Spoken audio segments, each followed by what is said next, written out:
నమస్కారం, సుఖీభవ్కు స్వాగతం. ఈరోజు సుఖీభవ్లో రూట్ కెనాల్ థెరపీ బాధాకరంగా ఉంటుందా? బీపీని కొలుస్తున్నారా? ఈ జాగ్రత్తలు మీకోసమే. కోపాన్ని ఆపేదెలా? మోకేలు మార్పిడి తర్వాత కింద కూర్చోవచ్చా? ఇంకా హెల్త్ టిప్. పుచ్చిపోయిన దంతాలను బాగు చేసే రూట్ కెనాల్ థెరపీ అంటే మనలో చాలా మంది భయపడిపోతూ ఉంటారు. చిగుళ్లకు గుచ్చే ఇంజెక్షన్లు, డ్రిల్లింగ్ మిషన్లు గుర్తొచ్చి ఆ నరకం నా వల్ల కాదని చికిత్స తీసుకోకుండా మొండిగా అలాగే పిప్పిపన్ను బాధల్ని భరిస్తూ ఉంటారు. కానీ నిజానికి ఒకప్పటితో పోలిస్తే రూట్ కెనాల్ థెరపీలో ఇవాళ విప్లవాత్మక మార్పులు ఎన్నో వచ్చాయి. పేషెంట్కి ఎలాంటి నొప్పి, బాధ తెలియకుండా చాలా సులువుగా, తేలికగా డాక్టర్లు రూట్ కెనాల్ చికిత్సను చేసేస్తున్నారు. రూట్ కెనాల్ థెరపీ గురించిన పూర్తి వివరాల్ని ఇప్పుడు తెలుసుకుందాం.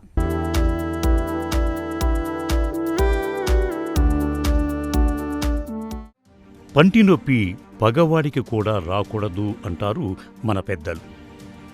పంటి నొప్పి అనేది ప్రత్యక్షంగా నరకాన్ని చూపిస్తుంది. దంతశూల అనుభవించిన వారికే దాని తీవ్రత తెలుస్తుంది. అయితే ఈ పంటి నొప్పిని భరించలేక డాక్టర్ దగ్గరికి వెళ్ళినప్పుడు చాలా సందర్భాల్లో దంత వైద్యులు పంటికి రూట్ కెనాల్ థెరపీని చికిత్సగా చెబుతూ ఉంటారు. ఇలాంటప్పుడే మనలో చాలామందికి గుండె ఒక్కసారిగా జారిపోతూ ఉంటుంది. రూట్ కెనాల్ అంటే ఏదో పంటి పునాదులను తవ్వి నరాలను పీకేసే ఘోరమైన నరక యాతన అనే భావంతో చికిత్స తీసుకోవటానికి వెనుకాడుతుంటారు. అసలు రూట్ కెనాల్ చికిత్స నిజంగానే అంత నొప్పిగా ఉంటుందా? నిజానికి రూట్ కెనాల్ థెరపీ అంత నొప్పితో కూడుకున్న చికిత్స ఏమీ కాదంటారు డాక్టర్లు. రూట్ కెనాల్ థెరపీ అనేది మనం చెప్పే ముందు ఫస్ట్ టూత్ యొక్క స్ట్రక్చర్ తెలవాలి. సో టూత్కి ఎనామిల్, డెంటిన్, పల్ప్ అని ఉంటుంది. ఎనామిల్ అనేది hardest part of the body. ఆ ఎనామిల్ దాటి క్యావిటీ కనుక లోపలికి వెళ్తే అది డెంటిన్ ఎక్స్పోజ్ అవుతుంది. డెంటిన్లో మైనర్ నర్వ్ ఎండింగ్స్ ఉంటాయి. అప్పుడు పేషెంట్కి సెన్సిటివిటీ వస్తూ ఉంటుంది. క్యావిటీ వస్తే అక్కడి నుంచి కూడా క్యావిటీ ఇంకా డెప్త్లో లోపల పల్ప్కి వెళ్తే కనుక పల్ప్లో బ్లడ్ వెజల్స్ ఉంటాయి, నర్వ్స్ ఉంటాయి, సెల్స్ ఉంటాయి. సో హైలీ వాస్కులర్ అది. సో ఎప్పుడైతే క్యావిటీ కనుక పల్ప్లోకి వెళ్తుందో అప్పుడు పేషెంట్కి సివియర్ పెయిన్ వస్తుంది, అక్యూట్ పెయిన్. సో అప్పుడు మనం చేసే ట్రీట్మెంట్ని రూట్ కెనాల్ ట్రీట్మెంట్ అని అంటారు. పేషెంట్ని టోటల్గా పెయిన్ నుంచి మనం బయటికి తీసుకొచ్చే ట్రీట్మెంటే రూట్ కెనాల్ ట్రీట్మెంట్. అంటే ఆ లోపల ఉన్న పల్ప్ని కంప్లీట్గా తీసేసి దాన్ని పల్పెక్టమీ అని అంటాము. దానిలో మళ్ళీ మన ఇనర్ట్ మెటీరియల్ ఫిల్ చేయటమే రూట్ కెనాల్ ట్రీట్మెంట్. మన పన్ను చూడటానికి బయటికి గట్టి రాయిలా కనిపిస్తుంది, కానీ లోపల చాలా సున్నితంగా ఉంటుంది. నిర్మాణపరంగా చూస్తే పంటికి పైన ఉండే తెల్లటి కవచాన్ని ఎనామిల్ అంటారు. దాని కింద ఉండే రక్షణ పొర డెంటిన్. ఈ రెండింటినీ దాటి లోపలికి వెళ్తే దంతాలకు గుండెకాయ లాంటి పల్పు ఉంటుంది. ఇందులో నరాలు, రక్తనాళాలు అల్లుకుని ఉండి పంటికి ప్రాణం పోస్తాయి. ఇక మనం సరిగ్గా బ్రష్ చేసుకోనప్పుడు నోట్లోని బ్యాక్టీరియా పంటిపై దాడి చేసి మెల్లగా రంధ్రం చేస్తుంది. ఆ చిన్న పుచ్చును మనం పట్టించుకోకుండా వదిలేస్తే అది మెల్లగా ఎనామిల్, డెంటిన్లను దాటుకొని పల్పు గదిలోకి ప్రవేశిస్తుంది. అక్కడ బ్యాక్టీరియా చేరి ఇన్ఫెక్షన్ సృష్టించినప్పుడు ఒక పెద్ద యుద్ధమే మొదలవుతుంది. నలువైపులా మూసి ఉండే ఆ ఛాంబర్లోకి గ్యాస్, చీము చేరి విపరీతమైన ఒత్తిడి పెరుగుతుంది. దీంతో పల్పులోని నరాలు నలిగిపోతూ ఉంటాయి. ముఖ్యంగా రాత్రిపూట పడుకున్నప్పుడు భరించలేనంత నొప్పి పుడుతుంది. దీనినే పల్పైటిస్ అంటారు.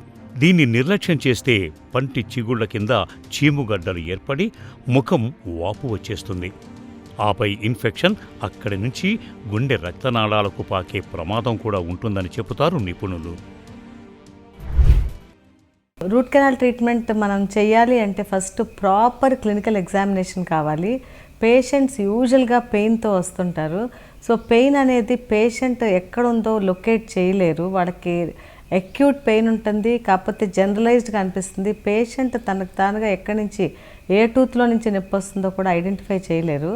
అది కొన్నిసార్లు టూత్ నుంచి వస్తుందా లేదా అనేది కూడా వాళ్ళకి తెలియదు.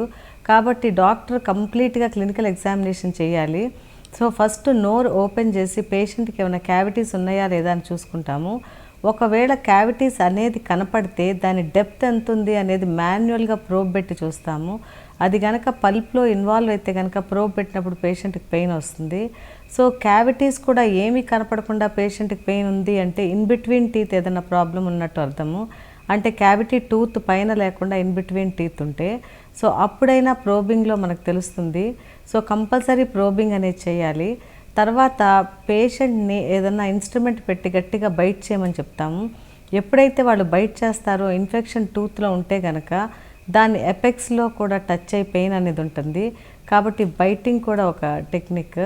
ఆ తర్వాత పర్కషన్ అనేది చాలా ఇంపార్టెంట్. అంటే ఏ టూత్లో పెయిన్ ఉందో ఆ టూత్ని పర్కస్ చేస్తే పెయిన్ ఉంటే కనుక ఆ టూత్ ఇన్వాల్వ్ అయినట్టు. సో క్లినికల్గా చూసుకుని రేడియోగ్రాఫికల్గా మనకి టూత్లో కనుక ఏదన్నా ప్రాబ్లం అనేది కనపడితే అప్పుడు డెఫినెట్గా రూట్ కెనాల్ ట్రీట్మెంట్ అనేది చేయాలి. రూట్ కెనాల్ అనేది నొప్పిని ఇచ్చే చికిత్స కాదు, నొప్పినే నయం చేసే ఒక సంజీవని. రూట్ కెనాల్ చేయించుకున్నప్పుడు సాధారణ పంటికి ఫిల్లింగ్ చేయించుకున్నంత సులభంగానే ఈ చికిత్స ఉంటుంది. పూర్వకాలంలో అనెస్థీషియా మందులు అంతగా అభివృద్ధి చెందనప్పుడు పళ్ళు బలంగా పీకేవాళ్ళు. ఇలాంటప్పుడు బాగా నొప్పి తెలిసేది. కానీ నేడు అందుబాటులోకి వచ్చిన లోకల్ అనెస్థీషియా ఎంత శక్తివంతమైనదంటే ఆ పంటి చుట్టూ ఉండే నరాలను తాత్కాలికంగా నిద్రపుచ్చుతుంది. సూది గుచ్చిన నొప్పి కూడా తెలియకుండా మొద్దుబార్చే జెల్స్ కూడా ఇవాళ అందుబాటులో ఉన్నాయి. డాక్టర్లు డిజిటల్ ఎక్స్రేలు, పల్ప్ వైటాలిటీ టెస్ట్ల ద్వారా ఇన్ఫెక్షన్ తీవ్రతను ఖచ్చితంగా గుర్తించి చాలా సున్నితంగా చికిత్సను పూర్తి చేస్తారు. సో ఈ రూట్ కెనాల్ ట్రీట్మెంట్ అనేది ఏంటంటే మనం పన్ను లోపల ఉన్న పల్ప్ని కంప్లీట్గా తీయటం. సో ఈ పల్ప్ తీయటం అనేది క్రౌన్లో పల్ప్ ఉంటుంది, రూట్స్లో పల్ప్ ఉంటుంది. సో ఈ రూట్ ఎపెక్స్ దాకా కంప్లీట్గా మనం డీనర్వేషన్ చేస్తే అది proper root canal treatment. So ఎప్పుడైనా రూట్ కెనాల్ ట్రీట్మెంట్ చేసేటప్పుడు ఫస్ట్ మనం వాళ్ళకి లోకల్ అనెస్థీషియా ఇవ్వాల్సి వస్తుంది. So root canal treatment start చేసేటప్పుడు ప్రాపర్గా ఏ టూత్ చేసినా ఆ టూత్ని కంపల్సరీ ఐసోలేషన్ చేయాలి. ఏ టూత్కి మనం వాడే మెటీరియల్ అంటుకోకుండా ఉంటుంది. కాబట్టి ఈ మనం ప్రాపర్ ఐసోలేషన్ ఒకటి కంపల్సరీ. ఇవన్నీ చేసినాక ట్రీట్మెంట్ అనేది పల్పెక్టమీ చేయాలి. సో ఈ పల్పెక్టమీకి నెంబర్ ఆఫ్ ప్రొసీజర్స్ ఉన్నాయి.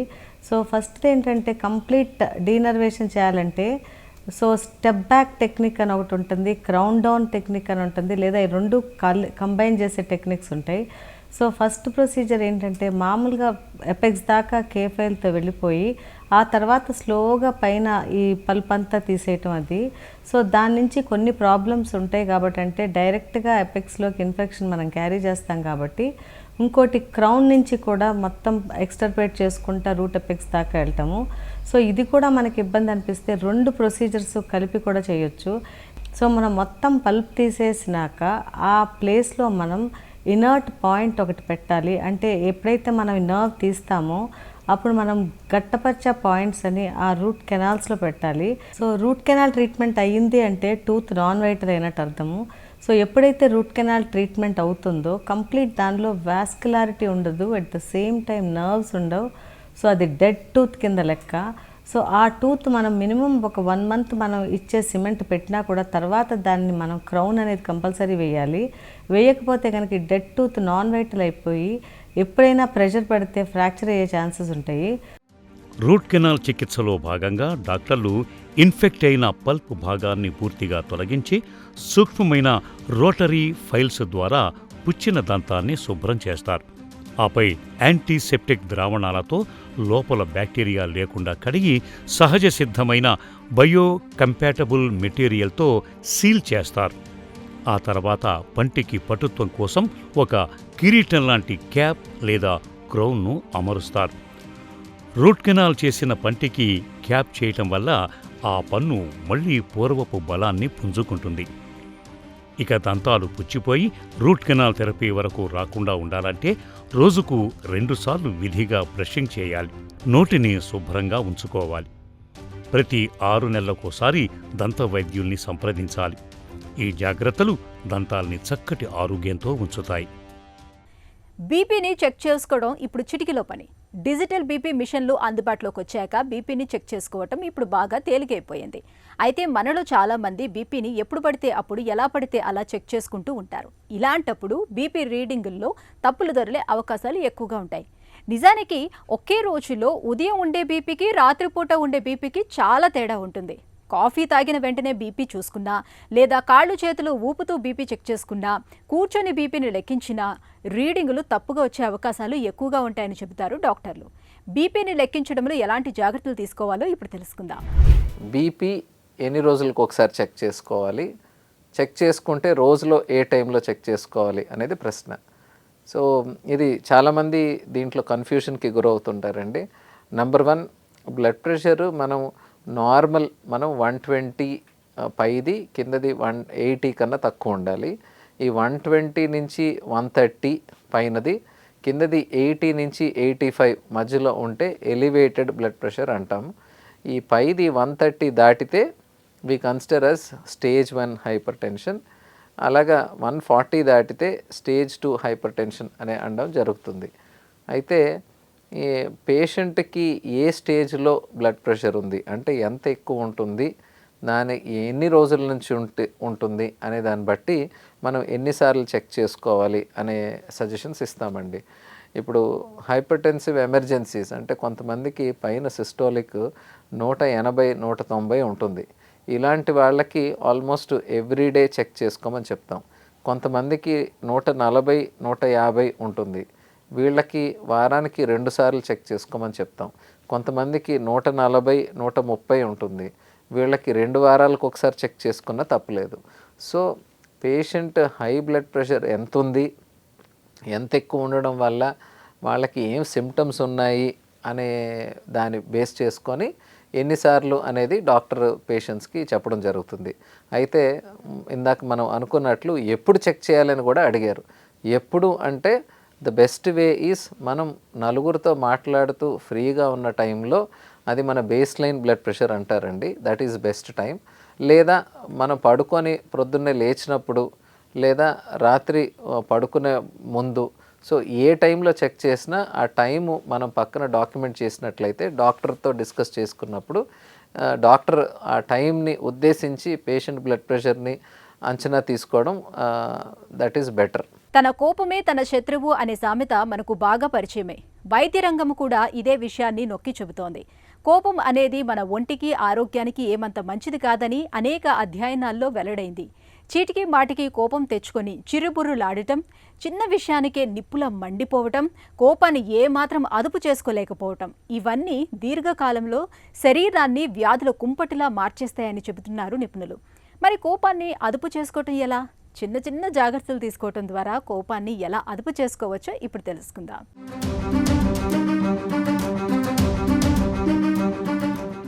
మనిషికి కోపం రావడం సహజం. దానికి కారణాలనేకం. ఎదుటి వ్యక్తి ప్రవర్తన నచ్చకపోయినా, మనతో దురుసుగా మాట్లాడినా, అవమానించినా, చెప్పిన పని చేయకపోయినా, మన లక్ష్య సాధనలో విఫలమైన కోపం రావచ్చు. మనిషికి ఉండే 7 సార్వత్రిక భావోద్వేగాల్లో కోపం ఒకటని చెబుతారు నిపుణులు. ఎవరి నుంచైనా ముప్పు పొంచి ఉందని తెలిసిన వెంటనే మనలోని ప్రమాద హెచ్చరిక వ్యవస్థ క్రియాశీలమవుతుంది. అప్పుడు మన దృష్టి మొత్తం ఆ ముప్పుపై కేంద్రీకృతమవుతుంది. ప్రాణరక్షణ స్థితిలో మన దేహం తీవ్రమైన కోపం, హింసాభావంతో నిండిపోతుంది. సాధారణంగా ఆవేశం మన కడుపులో మొదలై ముఖంపైకి వచ్చి మనల్ని వికృతంగా ముఖం పెట్టేలా, పిడికిలి బిగించేలా చేస్తుంది. ఈ రకమైన కోపం దూకుడుతనం, పోరాటం లేదా పలాయనం ప్రతిస్పందనలోని పోరాటం వైపు ఉంటుంది. పరిణామ మనస్తత్వ శాస్త్రం ప్రకారం ఈ ప్రతిస్పందన మన శరీరాలను ఒక ముప్పును ఎదుర్కోవడానికి లేదా పారిపోవడానికి సిద్ధం చేస్తుంది. మానవ మనుగడలో ఇది చాలా ముఖ్యమైన భాగమని పరిశోధకులు విశ్లేషిస్తారు. అయితే కోపంతో విపరిణామాలు తప్పవని గుర్తుంచుకోవాలి. స్వల్పకాలంలో కోపం శక్తివంతమైనదిగా, ప్రతిఫలదాయకంగా ఉంటుంది. దాని ద్వారా తాను కోరుకున్నది పొందుతానని భావించడం కొందరి క్షణికావేశానికి కారణం. దీని విపరిణామాల మొదటి లక్షణం సంబంధాలను దెబ్బతీయడం. చాలా సందర్భాల్లో బంధువులు, మిత్రులు దూరమైపోతారు. అది మనల్ని ఒంటరిని చేస్తుంది. చాలామంది గాయపడతామనే భయంతో, తమని తాము రక్షించుకోలేమోనన్న అనుమానంతో, లేదా అన్యాయం జరుగుతుందేమోనన్న భయంతో స్పందిస్తారు. నిజానికి కోపం అనేది ఓ రుగ్మత. ఇది కుంగుబాటు, ఆందోళన, పోస్ట్ ట్రామాటిక్ స్ట్రెస్ డిజార్డర్, మాదక ద్రవ్యాల వినియోగ రుగ్మతలు, మరెన్నో విభిన్న మానసిక ఆరోగ్య సమస్యల్లో కనిపిస్తుంది. మరి దీనికి చికిత్స ఎలా? కోపం వచ్చినప్పుడు దాన్ని అదుపు చేసుకోవడానికి ఆస్ట్రేలియన్ సైకలాజికల్ సొసైటీ కొన్ని చిట్కాలను అందిస్తోంది. కోపానికి కారణమయ్యే అంశాలను గుర్తించి వాటికి దూరంగా ఉండాలి. భావోద్వేగాలను నియంత్రించుకోవాలి. కోపాన్ని తగ్గించుకోవడానికి ఉపకరించే వ్యూహాన్ని ఎంచుకోవాలి. ఇందులో శ్వాసను నెమ్మదింపజేయడం, ఊహాత్మక చిత్రాలు చూడటం, మన ఆలోచనలను విశ్లేషించటం, కొంత సమయం తీసుకుని పరిసరాలను మార్చుకోవడం లేదా విశ్రాంతి నైపుణ్యాలను ఉపయోగించడం వంటివి ఉండొచ్చు. కోపం అనేది దీర్ఘకాలిక సమస్యగా మారినప్పుడు మానసిక వైద్యుల పర్యవేక్షణలో cognitive behaviour therapy, compassion focused therapy వంటివి తీసుకోవడం మేలు. మోకీలు మార్పిడి సర్జరీ అందుబాటులోకి వచ్చాక మోకాళ్ల నొప్పుల బాధలు చాలా వరకు తగ్గిపోయాయి. అయితే కృత్రిమంగా కీళ్లను అమర్చే ఈ సర్జరీ గురించి మనలో చాలా మందిలో చాలా రకాల నమ్మకాలు ప్రచారంలో ఉన్నాయి. కీలు మార్పిడి సర్జరీ బాధాకరంగా ఉంటుందని, నొప్పులు ముదిరిపోయే వరకు సర్జరీ చేయించుకోకూడదని, మోకీలు మార్పిడి తర్వాత కింద కూర్చోకూడదని, మెట్లెక్కకూడదని, కృత్రిమ కీలు ఎక్కువ కాలము మన్నిక ఉండదని నమ్ముతున్నారు. అసలు ఈ నమ్మకాల్లో నిజమెంత? మోకీలు మార్పిడి సర్జరీపై సామాన్య జనంలో ప్రచారంలో ఉన్న నమ్మకాలు, వాటిలోని నిజానిజాల గురించి డాక్టర్ని అడిగి ఇప్పుడు తెలుసుకుందాం.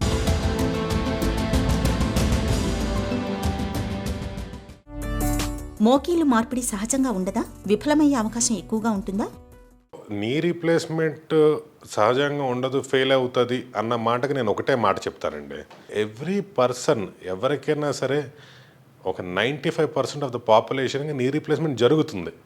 కానీ ఏంటంటే జరిగింది అని బయటికి చెప్పుకోరు ఎవరో 1% ఎక్కడో ఫెయిల్ అయిన వాళ్ళు మాత్రం కన్ఫామ్గా బయటకు వచ్చి చెప్తారు అది.